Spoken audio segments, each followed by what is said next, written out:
Dan pemirsa, bagi Anda para pemudik yang memiliki info penting dalam perjalanan mudik bisa berbagi informasi di Radio Trijaya dengan nomor di bawah ini. Selanjutnya pemirsa, bagi Anda yang melakukan perjalanan mudik jangan lupa membawa sejumlah obat-obatan dan berikut adalah tips obat-obatan yang wajib Anda bawa saat mudik.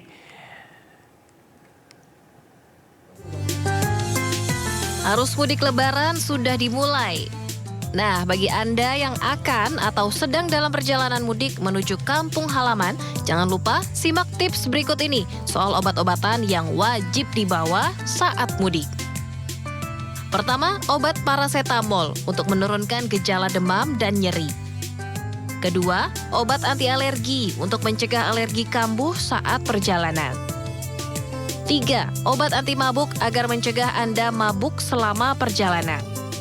4. Vitamin C untuk menjaga daya tahan tubuh saat mudik. 5. Obat-obatan khusus yang rutin diminum bagi penderita penyakit tertentu. Pemirsa, pada Minggu siang lalu lintas kendaraan di Tol Trans Jawa ruas Semarang Solo saat puncak arus mudik mulai tersendat. Ya, selamat siang. Saat ini saya berada di... Kepadatan arus lalu lintas para pemudik dari Semarang menuju Solo di ruas Tol Trans Jawa ruas Semarang Solo mulai dipadati para pemudik. Ribuan kendaraan mulai mengurangi kecepatannya terutama jelang pintu masuk rest area kilometer 456A. Saat ini saya berada di jembatan penghubung atau Skybridge yang berada... Untuk memperlancar arus mudik hingga arus balik Lebaran 2024, Jalan Tol Solo Yogyakarta sepanjang 22 km, ruas Boyolali hingga Klaten dibuka secara fungsional. Pihak tol masih terus mengebut pekerjaan yang baru selesai sekitar 80%.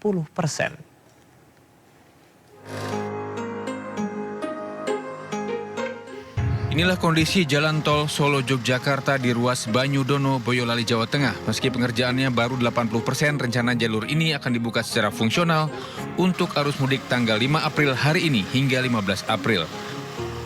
Jalur fungsional dengan panjang 22 km akan dibuka mulai dari gerbang tol Colomadu, Karanganyar, atau bisa juga melalui gerbang tol Banyudono, Boyolali hingga wilayah Kecamatan Ngawen, Klaten. Namun karena belum dilengkapi rambu lalu lintas serta penerangan jalan, jalur tol ini akan dibuka hanya pagi hari pukul 6 hingga 5 sore. Sementara kendaraan yang boleh melintas hanya kendaraan golongan 1 non-bus dengan kecepatan 40 km per jam. Selama fungsional kita akan buka sepanjang 22 km. Jadi mulai dari Colomadu sampai nanti keluar Klaten. Melihat antusiasme pengendara, diprediksi jalur arus mudik ini akan dilalui 1.000 hingga 1.200 kendaraan per jam. Dari Boyolali, Jawa Tengah, Tata Rahmanta, iNews melaporkan. Beragam pengalaman dirasakan sejumlah pemudik dalam menghadapi puncak arus mudik Lebaran 2024. Begitu juga dengan Setio Nuryanto, jurnalis MNC Trijaya yang juga ikut mudik bersama dengan keluarga. Langsung saja kita sapa Bung Setio. Halo, selamat sore Bung Setio, apa kabar? Selamat sore Bung Jamar. Baik, Bung Setio ini mudik kemana nih? Jadi tahun ini saya mudik ada 5 titik. Wah, karena 5 saya titik. mudik mulai hari Jumat malam jam 10 malam habis sholat tarawih. Kemudian yang saya kemarin tidak dapat kontraflow itu Bung. Jadi dari rumah saya kebetulan di daerah Jati Asih Bekasi menuju ke Cikampek itu 6 jam. 6 jam. Jadi ya? saya 6 jam baru masuk di one way itu sampai Semarang, kebetulan mampir ke Semarang dulu. Itu jam 10 pagi, jadi 12 jam. Baik, Bung Setio ini masuknya dari tol mana? Halo? Masuknya dari tol mana Bung Setio? Saya masuk dari Jati Asih. Oh, dari Jati Asih. Tol Jati Asih. Baik. Jam 10 malam. Nah, jam 10 malam saya kira wah lancar nih menunggu ada kontraflow di KM 42 atau 47. Ternyata saya nggak dapat gitu kan. Nggak dapat, ya udah. Saya dari rumah sampai Cikampek itu sekitar 6 jam. Jadi kita harus sahur di jalan, di rest area KM 130 itu baru kita sholat subuh dan sampai di Semarang saya jam 10 pagi. Oke. Baik, pagi tadi nginep di Semarang. menunggu menanti sampai 6 jam sampai kontraflow diberlakukan begitu ya. Artinya pasti ada persiapan-persiapan yang akan dilakukan sebelum keberangkatan, terutama di bulan puasa sampai sahur di jalan. Persiapannya apa saja nih? Persiapan normal saja, kita pasti bawa bekal yang gampang kita makan. Ya. Jadi kalau saya kebetulan kan sahur seadanya nggak apa-apa, yang penting air sama sedikit asup saja. Oke. Yang penting ketika nanti nyetir selama ya 8-9 jam kita aman, dan kebetulan kan bisa gantian sama istri. Kebetulan kemarin juga ini lumayan lah bisa ganti saya sekitar berapa ya 2-3 jam gitu kan, gantian tidur, karena kalau kita nyetir jarak jauh dalam kondisi puasa kan kita harus tahu diri. Karena kantuk kadang-kadang tiba-tiba datang gitu, Bung. Iya, baik, artinya ini istrinya untungnya bisa nyetir juga ya, Bung ya, jadi bisa bergantian nih. Iya, alhamdulillah bisa kita istilahnya berdayakan. Ya, baik. Ini kan kalau kita lihat ini adalah merupakan tahun kedua tanpa pandemi COVID-19, artinya mobilitas masyarakat sudah mulai meningkat. Nah, apa yang Anda lihat selama perjalanan? Apakah memang sudah mulai terjadi kepadatan? Apakah memang betul kemarin adalah sudah mulai puncak arus mudik begitu, di mana masyarakat sudah antusias? Apakah memang kepadatan itu betul-betul terjadi? Betul, Bung. Jadi sepertinya para pemudik yang sebelum menuju ke Cikampek Utama, sebelum ngetep itu pengennya di kanan. Jadi kalau di kanan, kontraflow di kanan itu kan dari Cikampek menuju ke Kaliagung Semarang kan enak gitu kan. Sehingga tuh penumpukan di kanan jalan, di arus yang dari lawan arus. Dan satu lagi adalah hampir semua rest area itu penuh. Rest area itu penuh terutama yang di kanan. Saya kebetulan kemarin kan di kanan ya, itu sangat-sangat penuh. Sehingga mungkin 500 meter jelang rest area itu badan jalan itu penuh dengan sudah mulai macet ya para pemudik, karena tidak bisa masuk. Ya itu wajar aja. Sehingga ya udah, karena mungkin satu kebelet atau harus sholat atau apa, itu ya yang di luar. Sehingga ini yang bikin arus lalu lintas itu tersendat, Bung. Ya, baik. Jadi indikator kemacetan dan juga kepadatan kita bisa lihat di beberapa ratus meter menuju ke rest area. Iya. Nah, ini kan ada betul. sejumlah pemberlakuan aturan baru yang dilakukan, di mana rest area ini untuk beberapa rest area hanya boleh istirahat 30 menit. Apakah Anda sempat merasakan hal tersebut atau gimana, Bu? Saja saya tidak berlama-lama memang.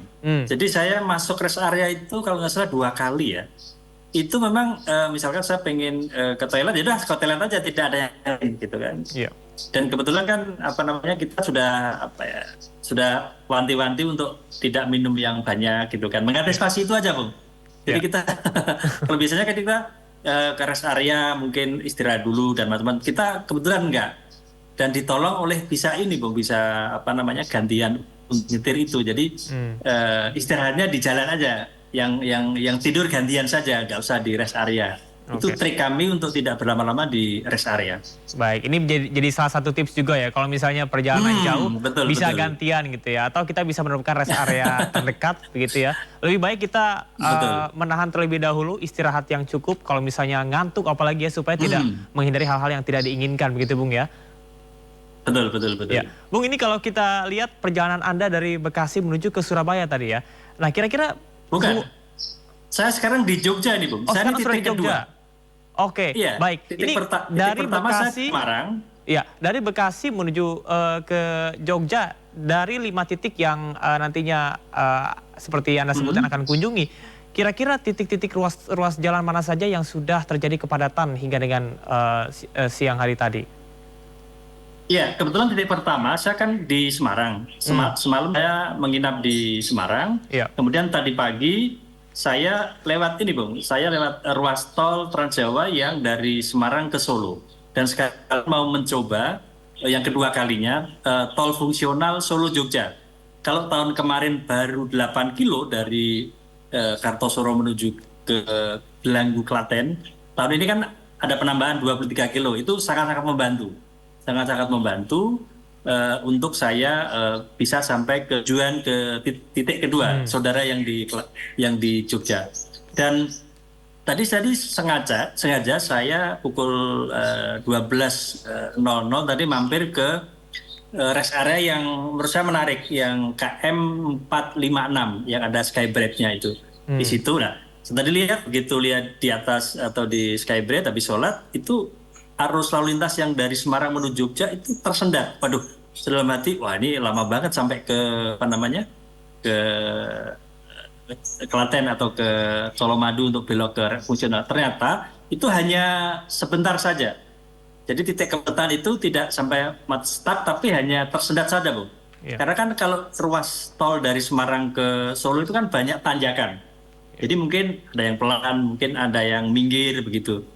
Jadi alhamdulillah titik yang kedua saya menuju ke Jogja, di bandara titik yang kedua ini saya alhamdulillah aman. Jadi dari Semarang ke Jogja mungkin sekitar 3 jam lah. Itu wajar menurut saya. Karena istirahat juga sekitar setengah jam. Berarti itu masih termasuk normal ya? Dari Semarang ke Jogja Termasuk 3 jam normal. ya? Termasuk normal. Iya, betul. Ya, baik. Anda tadi sebutkan bahwa ada rest area Skybridge ya. Kemudian Anda juga sempat beristirahat di beberapa rest area. Nah, ini masyarakat juga banyak bertanya karena statement dari Menteri Perhubungan sendiri bahwasanya ini sudah disiapkan sedemikian rupa langkah antisipatifnya agar masyarakat bisa mudik dengan aman dan juga nyaman. Apakah betul menurut Anda pantauan rest area di sepanjang perjalanan Anda ini setidaknya yang Anda rasakan seperti apa? Apakah memang sudah cukup memadai baik dari segi fasilitas untuk toilet, kemudian juga tempat beristirahat dan juga parkir? 2 toilet yang saya datangi, Bung, terus kemarin ya, terutama ketika saya pulang, itu di KM 44 masih di tol Jakarta Cikampek. Itu menurut saya toiletnya kurang terpelihara, kurang bersih. Yeah. Karena kan sudah ada aturan ya bahwa ini toilet gratis, mungkin pengelola rest area itu tidak memberdayakan petugas di situ. Yeah. Dan ada tulisan dilarang memberi tips kepada petugas gitu kan. Bagi sementara orang, petugas untuk di toilet itu kan jadi semacam tambahan. Ketika tidak ada, ya sudah tidak adanya bersih di situ kan jadi itu saya sayangkan tidak ada petugas di situ, Bu. Yeah. Yang kedua, rest area di KM saya lupa 160 atau 65 gitu kan. Itu juga menurut saya kurang bersih. Itu menurut saya yang jadi catatan dari pengelola tol ya. Dan pengelola rest area. Oke. Kalau yang lain misalkan memang kan kapasitas tiap rest area kan beda-beda, Bung ya. Ada yang luas, ada yang enggak gitu kan. Memang yang ideal itu ya yang rest area yang tadi terakhir itu 456. Karena di situ kan sudah ada klaster dalam areal tol. Mana klaster untuk parkir, mana klaster untuk tempat ibadah, gitu kan sudah beda-beda. Sehingga meminimalkan untuk macet di dalam itu, gitu kan. Baik, sementara kalau kita kan senangnya gini, Bung, kalau kita mampir di rest area kan parkir yang dekat dengan keperluan kita. Kita beribadah, dekat dengan musola atau masjid. Kita pengen ke toilet, itu kan yang jadi sumber kemacetan di internal rest area begitu. Oke. Menurut saya gitu sih untuk penilaian saya terhadap rest area dalam mudik ini.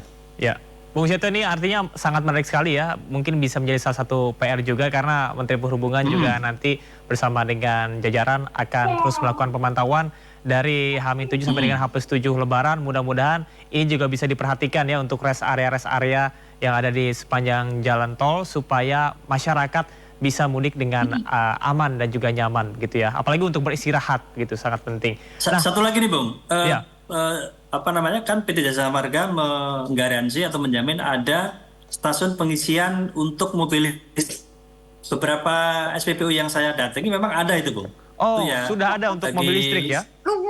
Iya. Bagi para pemudik yang menggunakan mobil listrik, mungkin jangan khawatir, ada 1 atau 2, istilahnya kita colokan listrik untuk mengisi tenaga, misalkan ada kurang atau apa. Betul. Dan tips saya sih jangan nunggu selesai, jangan nunggu low. Misalkan baru setengah atau 3/4 begitu masuk rest area dan kosong di situ, ya udah kita cas aja. Kemudian kan kalau nggak salah fast charging ya.